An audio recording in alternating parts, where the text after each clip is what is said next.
So this is the 3D printing lab here at Union. For the past year, I've been learning to 3D print upper prosthetic limbs using these 3D printers. So I just wanted to show you what entails making a 3D printed hand using these bad boys right here.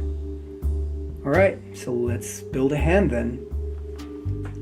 So the website I've been using as a guide is from this fantastic organization called Enable. It is a volunteer-based grassroots organization that is dedicated to building 3D printed upper limbs for children.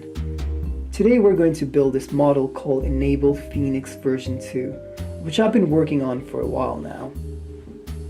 As you can see, the website provides all the files needed for printing, as well as an assembly guide, which can be pretty handy.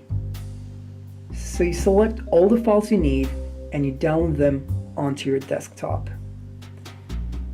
Then you select the parts that you will be using and load them onto the MakerBot software. You have to be careful and arrange the parts close to each other to save time and enhance quality. After that, you apply the necessary settings, export the file to be printed, and hit print. And that's when the magic happens. As you can see, the printer has started to print the parts for the hand. This particular hand takes about 12 hours to print, and it is important for you to be there during that whole time, as if anything goes wrong, the whole process stops and you get no progress and might have to start over again.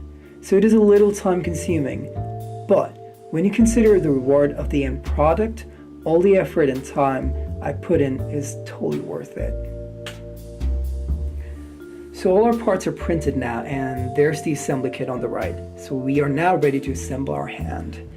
The first process in this really cool thing called thermoforming, where you dip your flat part in boiling water to make it soft and force it to achieve the curvature that you desire. It's really cool and not that difficult.